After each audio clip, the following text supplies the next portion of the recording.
sujet. Donc vous avez tous lu le programme, je suppose, si vous êtes là. Donc j'ai présenté cet atelier en disant quoi faire quand on ne sait plus trop quelle direction donner à notre vie, quand tout part un petit peu à volo autour de nous, comment rester maître de la situation et surtout comment découvrir notre mandat céleste, notre axe de vie. Donc je vous propose lors de cet atelier d'aller explorer différents outils qui ne sont pas forcément transmis par Victor dans ses stages ou à travers sa transmission de maître à disciple, on va dire, puisque ce sont des outils qui me sont propres, mais que je considère être partie intégrante de ce qu'on appelle les arts énergétiques. À savoir la clairaudience, la clairvoyance, la clairsentience, toutes ces facultés extrasensorielles qui sont aujourd'hui dans notre société hyper rationnelle, hyper cartésienne, hyper technologique, qui sont reléguées un petit peu aux pratiques de bonne femme ou aux pratiques New Age. Or, pour moi, c'est fondamental de développer ces perceptions, ces facultés, pour justement découvrir cet axe qui est l'axe de notre vie, que les Chinois appellent le mandat céleste. Et qu'est-ce qui, aujourd'hui, dans nos vies, en général, nous empêche de développer ces facultés extrasensorielles? Qu'est-ce qui nous empêche d'être maître de notre vie? Qu'est-ce qui nous empêche d'être épanoui? Qu'est-ce qui nous empêche de réaliser nos rêves les plus fous? Il y a un mot-clé que tout le monde connaît et qui se dissimule souvent sous d'autres sentiments ou d'autres émotions, c'est la peur. Alors on va travailler sur nos peurs les plus fondamentales, et pour travailler sur les peurs, d'après la vision des Chinois, il faut travailler sur les reins. Donc, je vais vous faire un petit schéma pour comprendre un petit peu. Ça, c'est l'axe de notre vie. On vient de là, on va là. D'accord? Tout le monde voit? Tout le monde voit. Alors, on va dire que ça, c'est nos reins. Et on va dire que ça, c'est notre cœur. L'axe de notre vie, c'est d'où on vient, où on va. D'où on vient, pour les Chinois, les reins sont le support de notre mémoire transgénérationnelle. Est-ce que, bon, il y en a plusieurs d'entre vous qui font médecine chinoise ou qui ont étudié un petit peu tout ça? Entre les reins sont logés ce qu'on appelle l'hymen, la porte du destin ou la porte de la vie, qui est donc un centre d'énergie qui se trouve entre les deux reins et qui est quasiment en face du tantien inférieur. D'accord? Pour les Chinois, ce centre d'énergie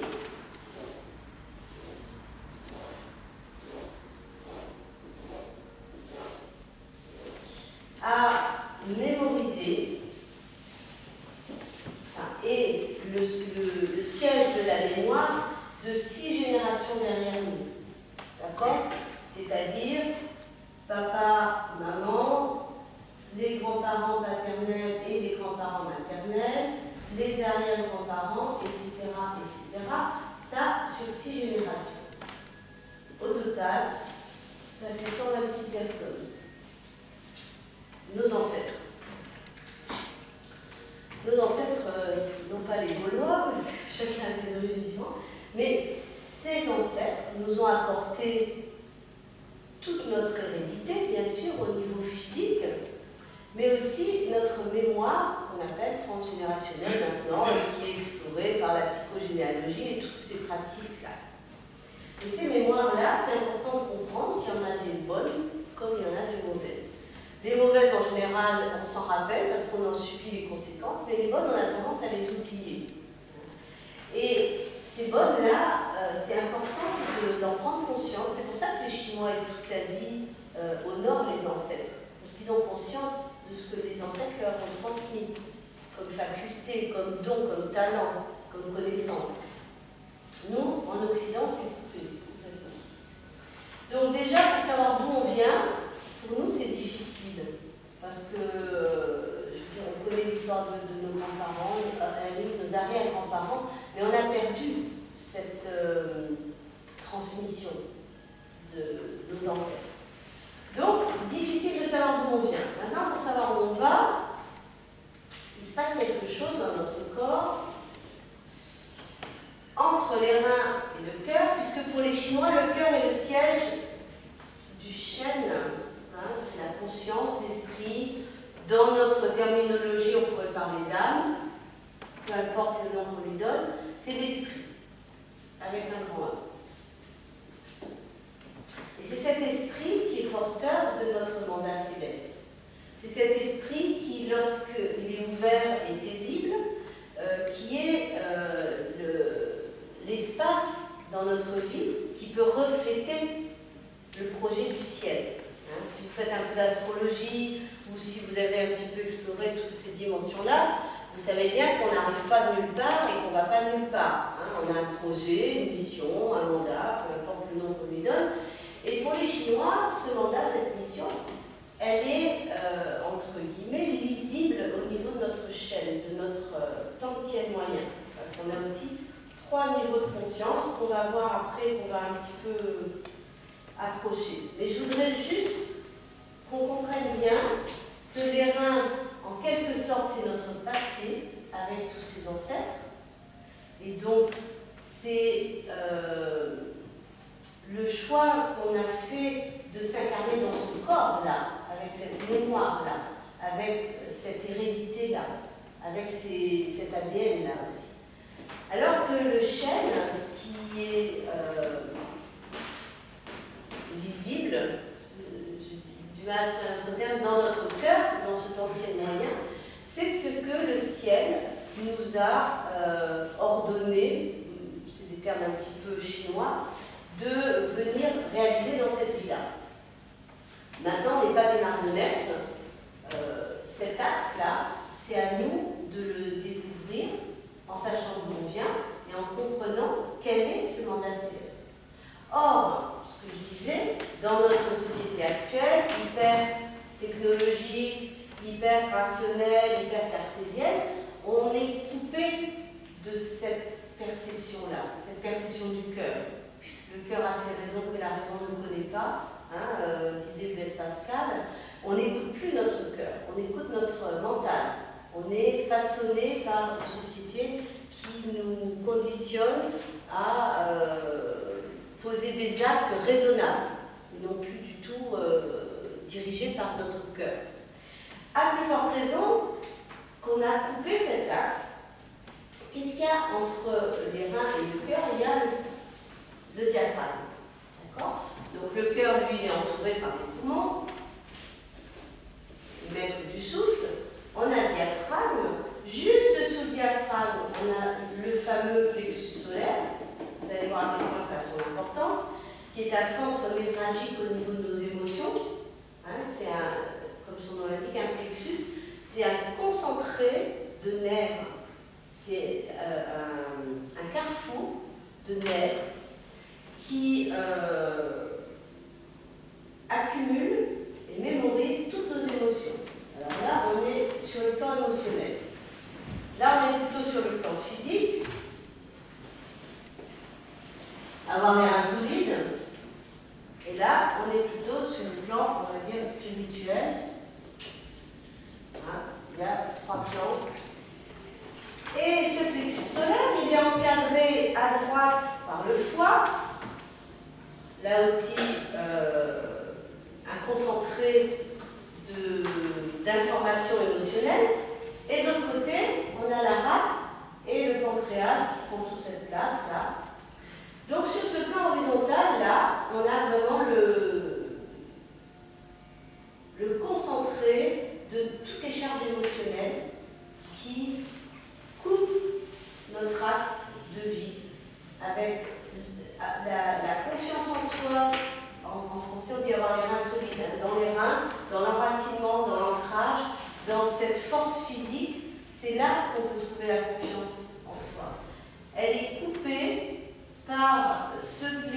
solaire, ce diaphragme, le foie qui est un concentré d'émotions et la rate surtout qui est perturbée par la somme d'informations qu'on a à gérer dans nos vies.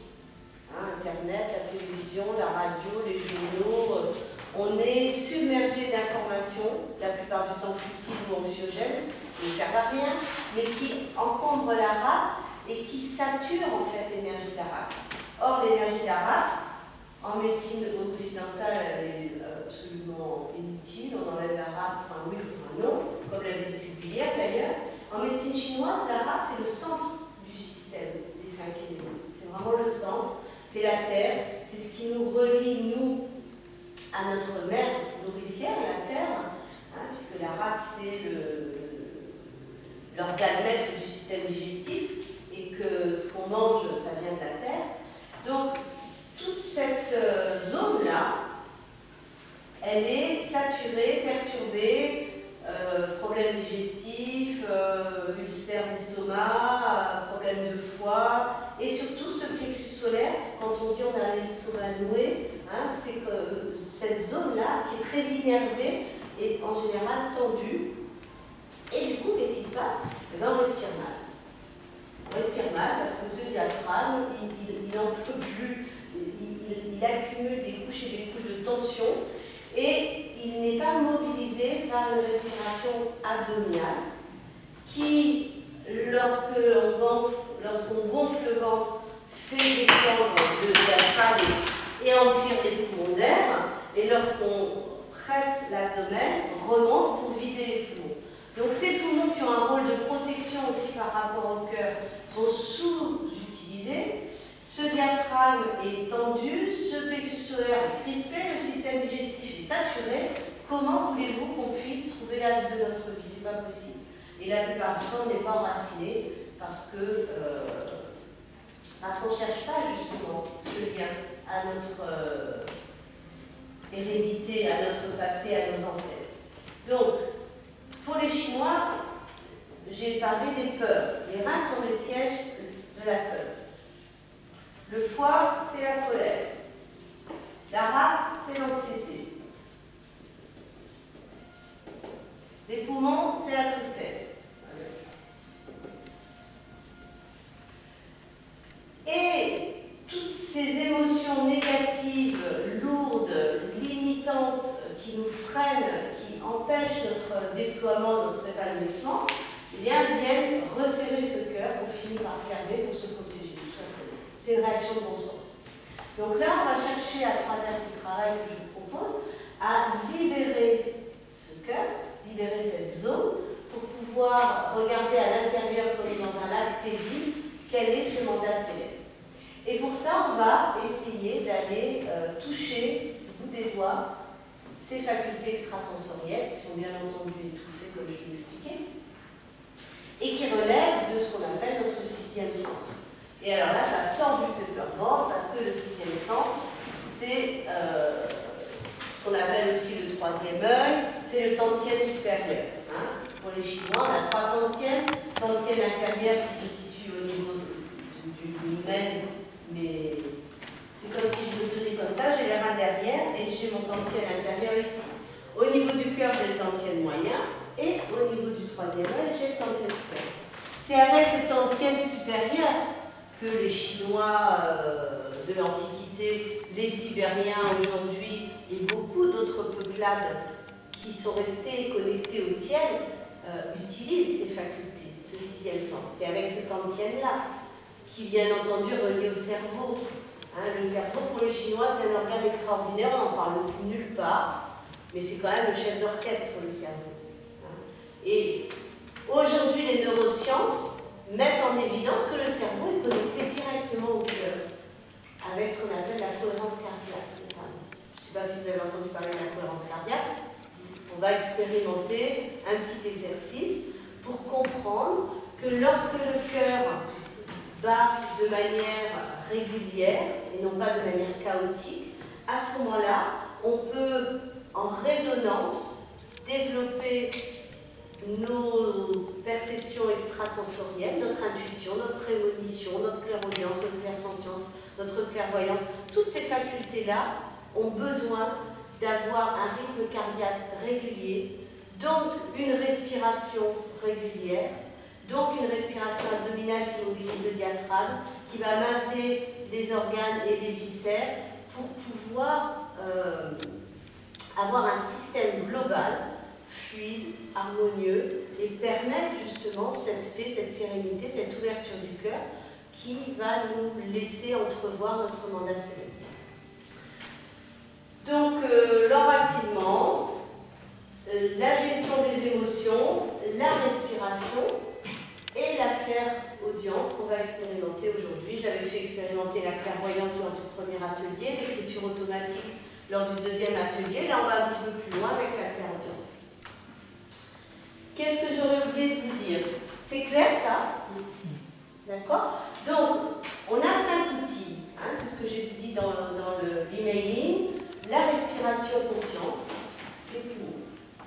Le mouvement, l'enracinement, la fluidité, etc., c'est les reins, c'est le travail du physique. On va travailler sur la gestion de nos émotions et on va travailler également sur ces perceptions extrasensorielles grâce à notre quantième supérieure qui sort du schéma et sur la méditation qui, elle aussi, est reliée aux mains. Quand on médite, on est bien enraciné, on est ancré, on est assis et on forme comme une pyramide comme ça avec le cœur et les mains. Hein, ça c'est la cible de la méditation avec ce schéma un petit peu de la montagne. Et j'ai oublié de vous dire, on va chercher à équilibrer bien sûr le feu du cœur et l'eau des reins. Hein, les reins, l'eau, c'est ça en calme. Et le feu, c'est lui, c'est le contraire. Il y a toujours l'eau dans le feu et le feu dans l'eau. Hein, ça, c'est le principe, c'est la base de la médecine chinoise, du yin et du yang. Il n'y a pas de yin sans yang et de yang sans yin. Donc, on va chercher, parce que si on a cet axe qui est coupé, l'eau des reins ne peut plus se vaporiser vers les poumons et être renvoyée dans tout le corps par la pompe cardiaque. En fait, c'est ça le principe. Si l'eau ne monte pas, elle descend, dans ce cas-là, on meurt. Les condamnés à mort, ils se font pipi dessus, ils se font caca dessus au moment d'être exécutés parce que le chi des reins descend.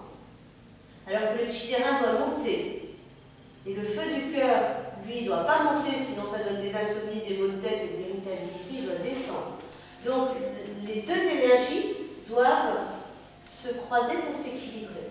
L'eau doit monter, le feu doit descendre. Et c'est ça qu'on cherche à faire, sans le savoir, quand on pratique le Qigong ou le Tai Chi ou toute autre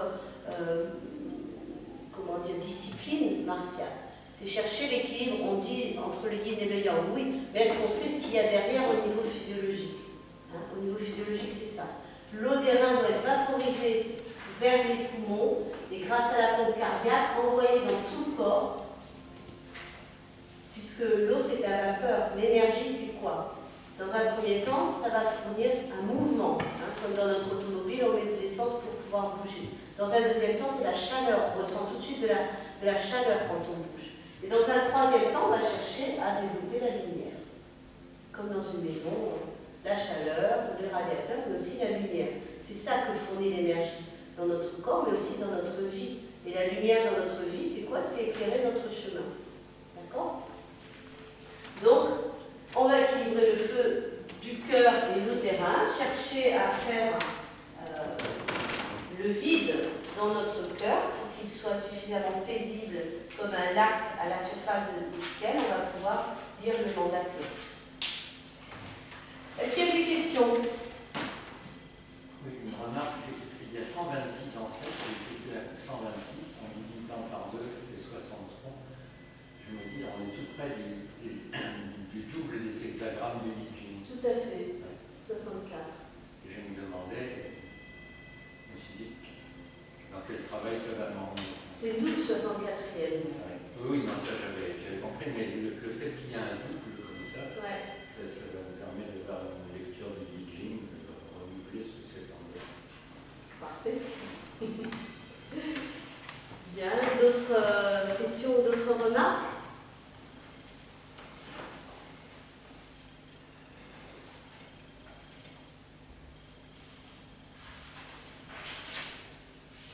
Non, ça a l'air clair. Alors, on va commencer maintenant par la pratique, par une petite méditation, donc assise. Alors, c'est important d'avoir le dos bien droit. Si vous n'avez pas l'habitude de méditer, plutôt essayez de trouver un support au niveau du dos. Sinon, si vous êtes bien assis, on va expérimenter cette fameuse cohérence cardiaque qui nous dit quoi? Qui nous dit qu'il faut respirer 6 fois par minute pour atteindre un niveau de cohérence. Parce que notre cœur, de manière spontanée, il va faire des mouvements comme ça un peu chaotiques, qui sont tout à fait visibles sur un électrocardiogramme. Quand vous avez déjà vu un électrocardiogramme, il y a des pics comme ça, c'est très pointu. Alors on va demander d'éteindre les téléphones portables. Un électrocardiogramme, ça va faire des trucs comme ça, d'accord? Voilà. La cohérence cardiaque, on va atteindre un niveau beaucoup plus régulier, beaucoup plus doux, beaucoup plus ample. Et on va s'efforcer de respirer à une fréquence de 6 respirations, donc 6 fois inspire et expire. Et l'inspire va durer 5 secondes et l'expire va durer 6 secondes, dans 1 minute. Ça, c'est le principe théorique. Dans la pratique, il suffit simplement d'amplifier la respiration et de se calmer. Ça peut ressembler à de la relaxation, mais tous les méditants, sans le savoir, atteignent ce niveau de cohérence cardiaque qui met nos ondes cérébrales au niveau alpha et qui donc nous permet d'accéder à ce niveau de conscience où on va développer nos facultés extrasensorielles. Si on est tout le temps agité, la tension, le stress, on produit du cortisol qui va accélérer le cœur.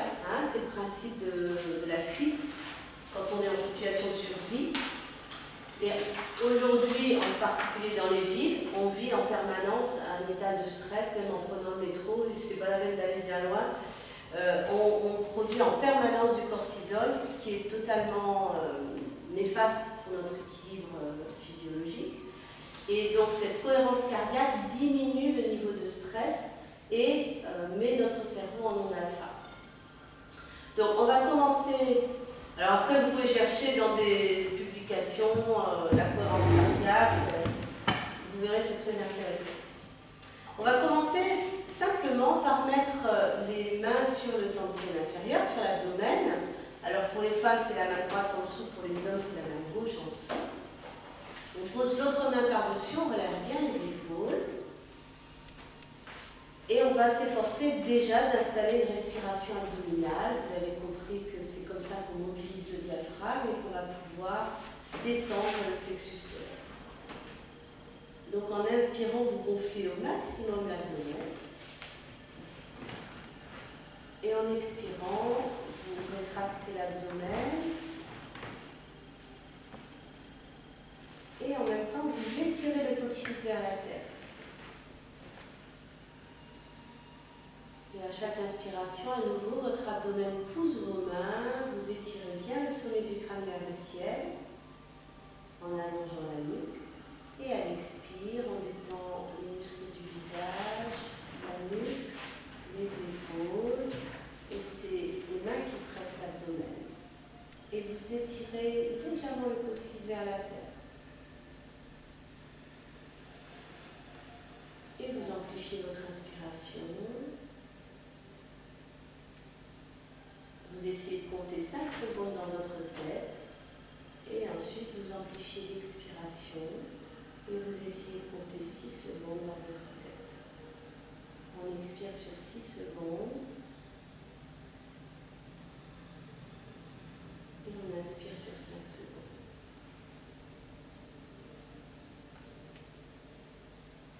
Et à chaque expiration, l'expiration, vous évacuez un peu plus de tension, un peu plus de fatigue, un peu plus de stress, en étirant votre coccyx vers la terre, comme si vous évacuiez toutes vos tensions par le coccyx, comme une prise à la terre.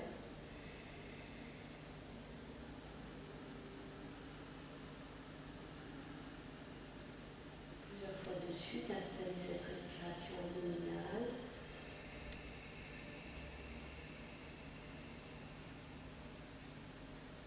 De plus en plus ample, de plus en plus régulière.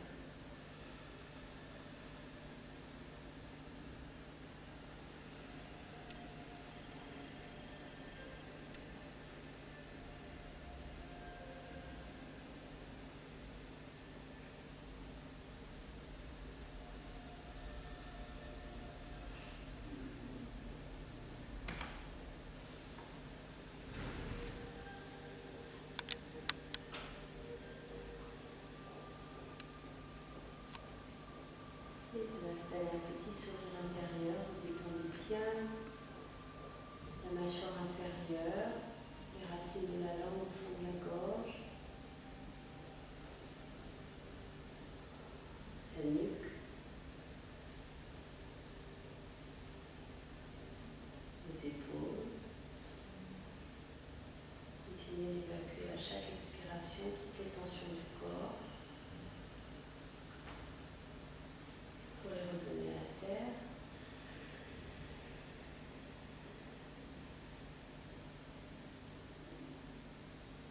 Détendez le milieu du front.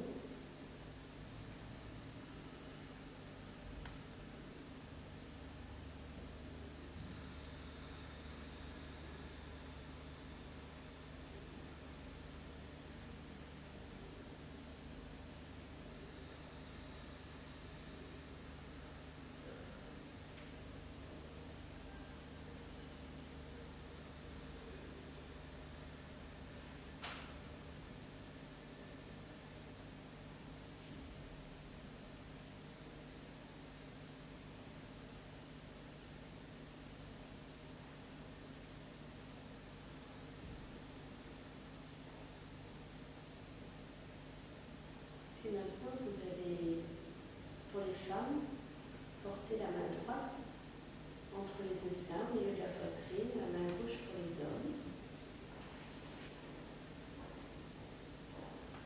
Avec votre main gauche pour les femmes, votre main droite pour les hommes, toujours posée sur l'abdomen, vous continuez à respirer en gonflant l'abdomen à l'inspire, en rétractant l'abdomen à l'expire.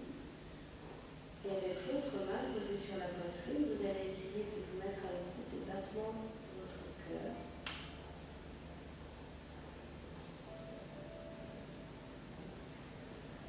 Sentir sa régularité.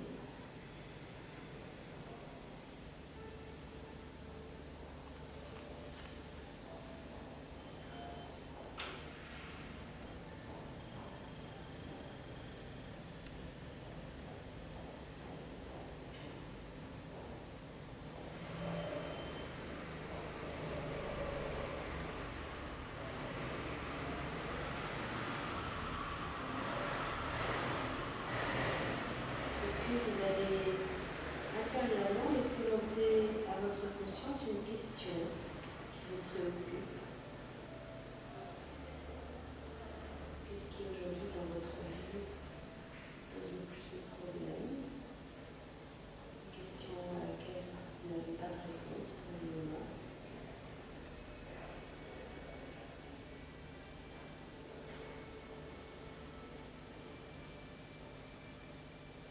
Et une fois que cette question se sera manifestée à votre conscience,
vous avez obtenu votre réponse, que ce soit sous la forme d'image ou de certitude ou une phrase simple.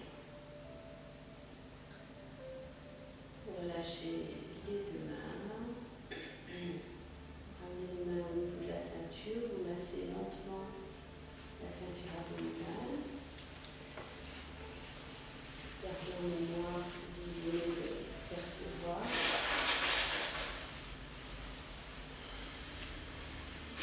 Vous massez la zone entre les deux reins. Vous ajoutez bien cette zone.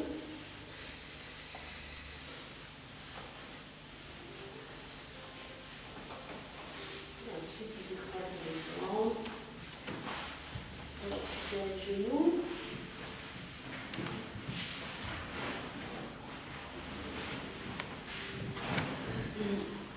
Et vous allez noter